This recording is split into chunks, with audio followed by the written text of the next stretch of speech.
नमस्कार, मैं हूं मृत्युंजय कुमार झा और हमारा खास शो लैब ग्रोन हीरा कितना सस्ता कितना अच्छा, इसमें आपका स्वागत है। और ये शो इसलिए क्योंकि बजट में लैब ग्रोन डायमंड के ऊपर बड़ा फोकस किया गया है।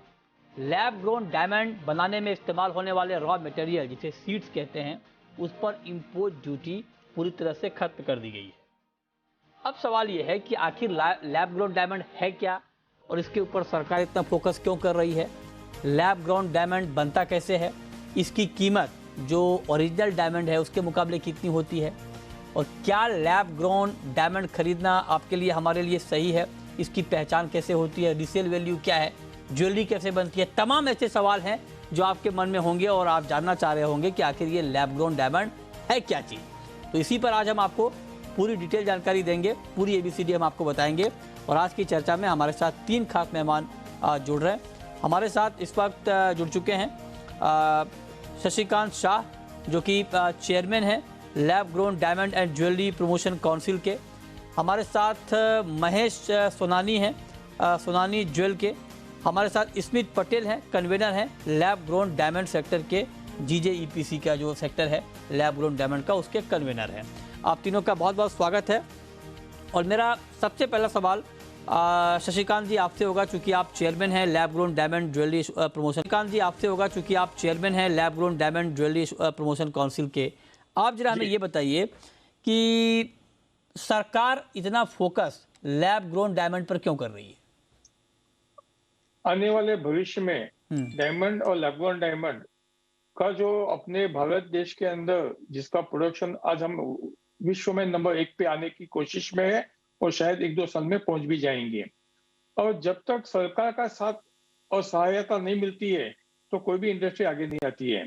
तो हमने और हमारे GJPC के स्मित भाई ने भी जो मेहनत की, उससे सरकार को लगा कि भाई इसको अभी ज्यादा ध्यान देना चाहिए। और उन्होंने जो इंपोर्ट सीड है, जो इंपोर्ट डिपेंडेंसी था रॉ मटेरियल का, उसकी इंपोर्ट ड्यूटी खत्म कर दी। इससे इसको बढ़ावा भी मिलेगा, प्रोडक्शन में राहत मिलेगी, प्रोडक्शन कॉस्ट कम होगी। तो इसका फ्यूचर के अंदर हम इसको ज्यादा बना के, ज्यादातर इंडिपेंडेंसी थी और निकल जाएगी, इंडिपेंडेंसी निकल के हम इंडिपेंडेंट हो जाएंगे। और इसका खपत जो बढ़ेगी उसके अंदर कॉस्ट इफेक्टिव बहुत ज्यादा आएगी। और सरकार का दूसरा एक वजह था कि जो लेबर अपने कारीगर रत्न कलाकार है उनको बहुत काम मिलेगा। और इससे जो आज से 3 साल पहले 12 से 15 लाख कारीगर काम कर रहे थे गुजरात, राजस्थान और पूरे हिंदुस्तान में, और पैंडेमिक के टाइम में जो घट के 2-2.5 लाख पे आ गया था। और लैब ग्रोन आने से वापस अभी ये फुल तेजी से आ गया है, जहाँ पे अभी करीबन 15 लोग रत्न कलाकार जुड़े हुए हैं। दूसरी बात इससे भी ठीक है, आगे समझ जाते गया सर, नोटेड नोटेड। तो आप कह रहे हैं कि रोजगार के मौके भी बढ़ेंगे। कुछ और बातें हैं उसके ऊपर मैं बाद में आपसे पूछूंगा।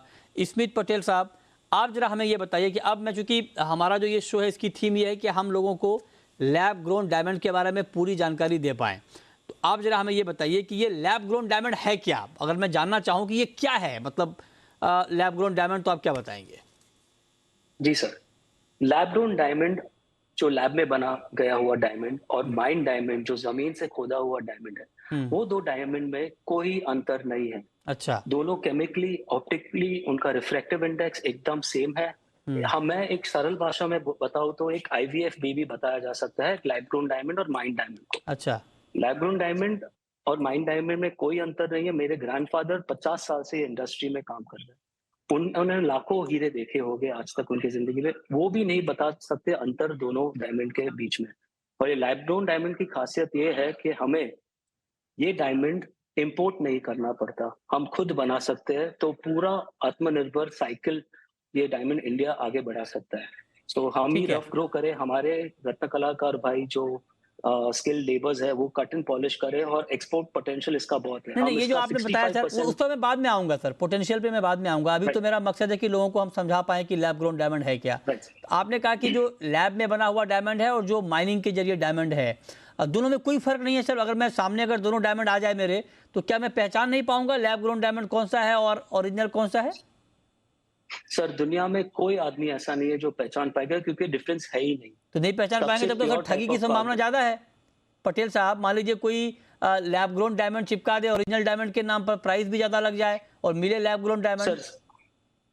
सर सर्टिफिकेशन एजेंसीज इसका ध्यान रख सकती है क्योंकि बड़े बड़े इक्विपमेंट्स है जो लैब में, जिसकी वजह से हम बता सकते हैं। बट मैं ऑफ कोर्स सबको आग्रह करूंगा, सबको बोलूंगा ध्यान रखें कि आप खरीदने के पहले उसको एक प्रॉपर्ली चेक करें कि क्या चीज खरीद रहे हैं, आप लैब ग्रोन खरीद रहे हैं या माइन खरीद रहे हैं, क्योंकि उसमें कोई डिफरेंस नहीं होता।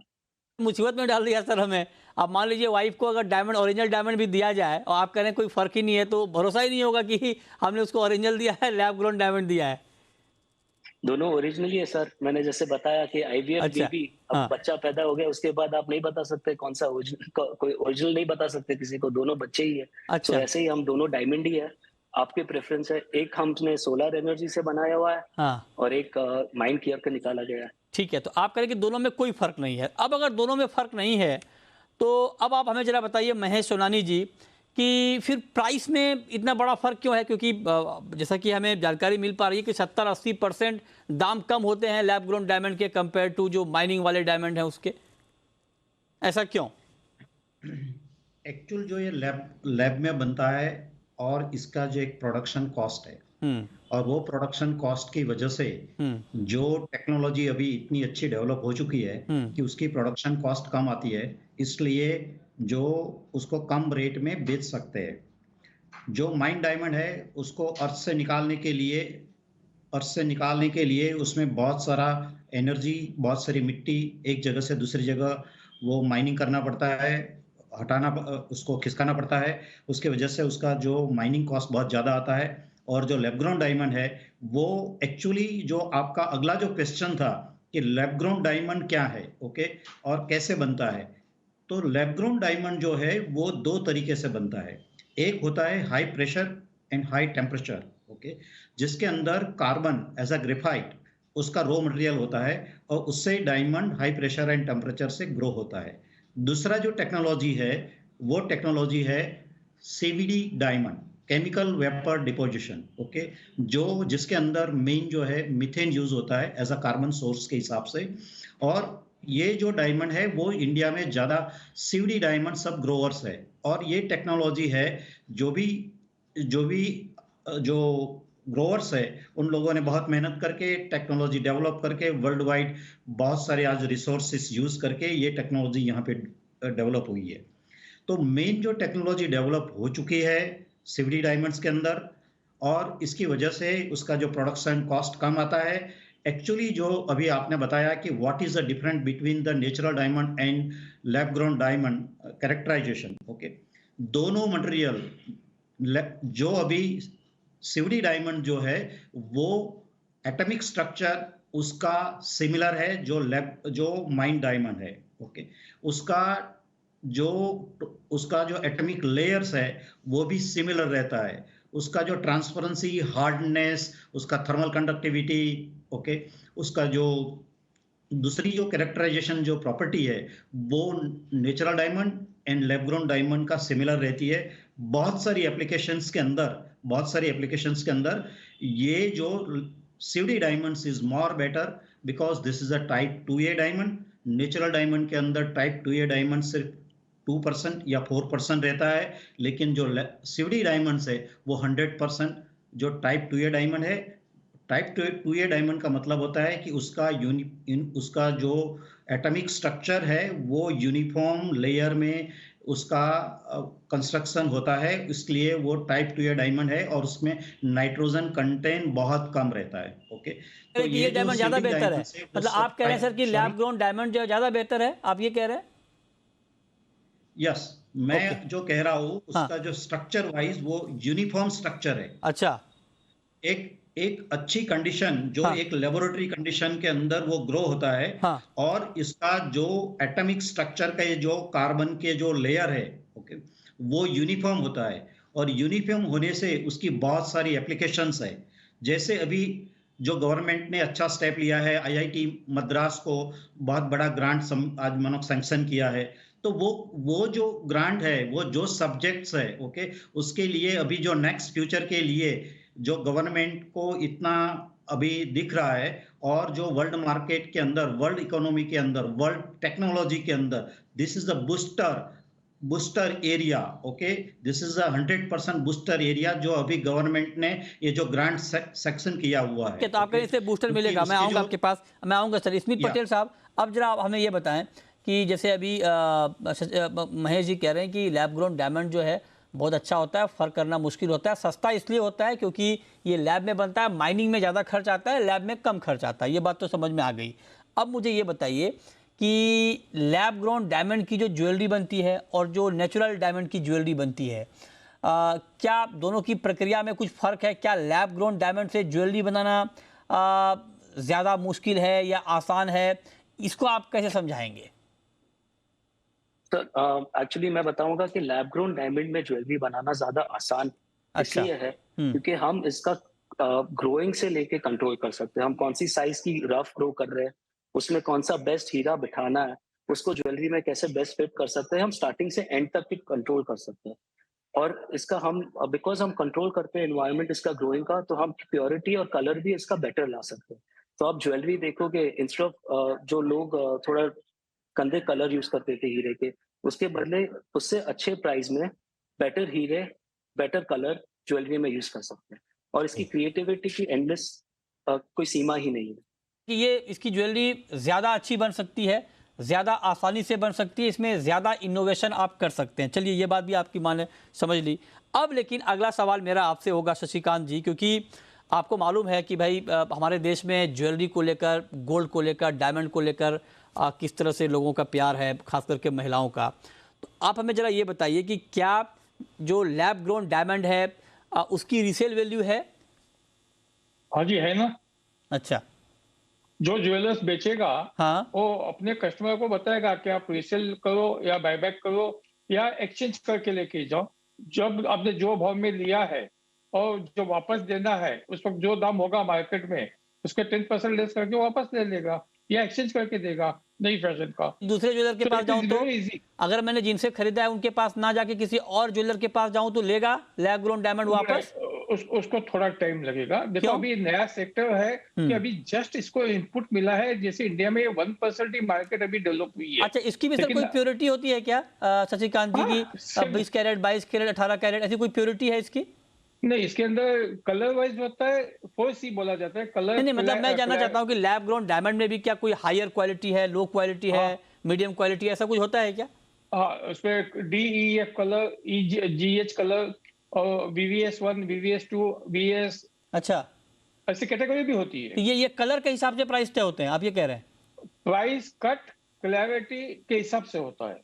नहीं नहीं, मैं एक कंज्यूमर के पॉइंट ऑफ व्यू से आपसे पूछ रहा हूँ, क्योंकि आप लोग प्रमोट कर रहे हैं। मान लीजिए मैं कंज्यूमर हूँ, मैं दुकान पे जा रहा हूँ खरीदने के लिए लैब ग्रोन डायमंड, तो मैं कैसे पहचानूंगा कि ये लैब ग्रोन डायमंड अच्छी क्वालिटी का है, ये खराब? क्योंकि गोल्ड के लिए तो हॉलमार्किंग है, हमने समझ लिया है ना, उसमें कैरेट लिखा रहता है। इसको कैसे पहचाना जाए कितना प्योर है, कितना अच्छा है? अभी स्टार्टिंग में तो जो भी इसकी ज्वेलरी बनेगी वो सर्टिफिकेट के साथ बनेगी। अच्छा। और सर्टिफिकेट के अंदर सब कुछ डिटेल आ जाता है। ओके। जैसे अपना अपने भारत देश की लेबोरेटरी है GII, gemological institute of India, GIA, gemological institute of America, वो लोग पूरा डिटेल देते हैं। इसका वजन कितना है, क्लैरिटी कौन सी है, कलर कौन सा है, पूरा लिख के देते हैं।